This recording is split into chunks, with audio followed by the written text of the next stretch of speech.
Hello, this is Susan Yates, author and speaker, and this is Charlie Yates. And today we are celebrating Christmas. I have on my red shirt, as you can see, and Charlie has on his bright green collar. And we're here to encourage you with a new vision as you approach Christmas this year.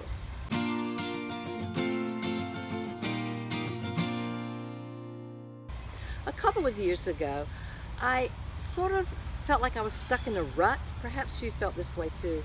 And it was going to be Christmas again and kids again and everything again. And I felt a little bit stale in my faith. And I thought, God, I want you to do something different in my life this year. I want to appreciate your birth in a more dramatic way rather than just repeating the same thing year after year after year. About this time, I had been really transformed in my Bible study by two particular verses in the book of Hebrews.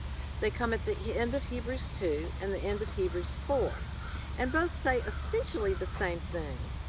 They say we don't have a high priest, meaning Jesus, who cannot sympathize with our weaknesses, but one who has been tempted in every way that we have, yet without sin.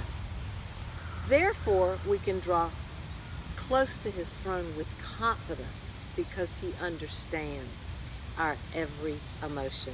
Now that's a bit of a Susan paraphrase, but check out those verses, the last couple of verses of Hebrews 2 and the last couple of verses of Hebrews 4. So I began to think, okay, often when I feel in my life, does anyone understand? Does anyone really know? Does anyone care how I feel about this? And so many times we would say to ourselves, no one really does. And yet there is one. Jesus understands or has felt every emotion we will, yet without sin. So I began to run to the cross or run to the life of Jesus, no matter what emotion I was feeling. Perhaps you've experienced this. Let me give you a couple of examples. Have you ever been betrayed? Betrayed by a man? Betrayed by a parent?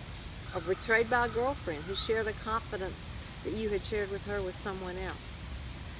The pain of betrayal is great, and it hurts so deeply. What do we do with that feeling of pain that we experience with betrayal? We take it to the cross and we look at Jesus' life and we say, Jesus, where in your life did you experience this pain? And it doesn't take too long to go to the last few days of Christ's life when Peter, his disciple, his beloved disciple on whom he was going to build his church, denied him 3 times that he even knew him. Or Judas, who betrayed him at the Last Supper. Or Peter, James, and John, who he asked to pray with him in the Garden of Gethsemane, instead fell asleep. Jesus must have felt bereft and lonely and not understood. He gets betrayal. That's just one example. I could give you a whole list of others, but I wanted to give you one that God brought home to me in our first Christmas as empty nesters. That previous summer, our twins, Susie and Libby, had both gotten married within 6 weeks of each other. And as I came to the end of the summer and I looked towards Christmas, I realized, oh my goodness, somehow in this particular year, all 5 of our children who were now married were going to be with their in-law parents. And it was going to be my first Christmas alone. Now, I grew up in a large family and I had never been alone at Christmas. And we have a large family, and it had always been a family time, not just the celebration of the birth of Jesus.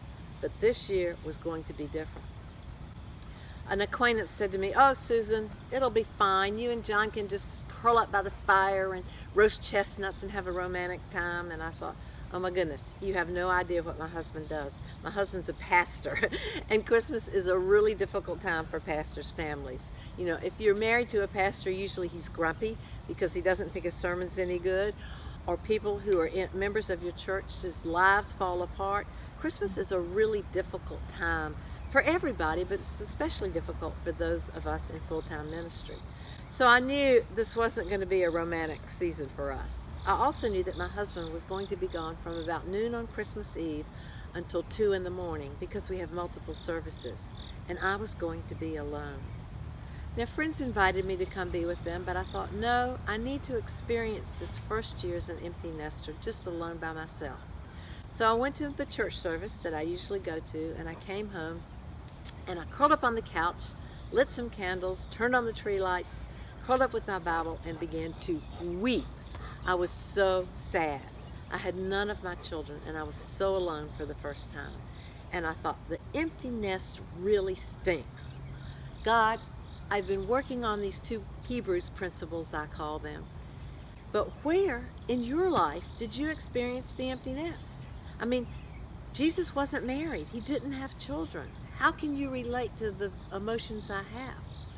And so as I just prayed and waited in silence, all of a sudden it just came to me to ask the question, what was it like for God on Christmas Eve?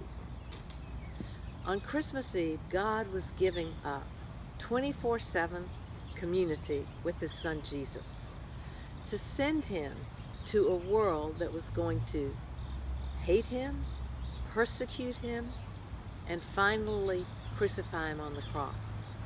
God was emptying his nest of his only son and sending him to live on earth as God made man, because he loved you and me so much. I was sending my girls and my boys off to good things, to marriage and wonderful in-law families. And I was sad. I had never counted the emotional cost to God of Christmas Eve. I'd been so busy focusing on the manger, the shepherds, the wise men, and I hadn't really thought about the cost this was to God the Father and to his son Jesus in intentionally limiting their relationship in order that we might be able to experience eternal life. So let me encourage you this Christmas to ask God to give you a new vision, to ask him to teach you something new in your life. That was one of the most remarkable lessons I have ever learned, and it happened all alone on Christmas Eve. If you're not already on my email list, I'd love for you to click on the link above and sign up for my blog newsletter. And I'd also like to give you 4 free printables of different character traits of God the Father or Jesus his Son. Thanks so much, and have a wonderful, wonderful Christmas.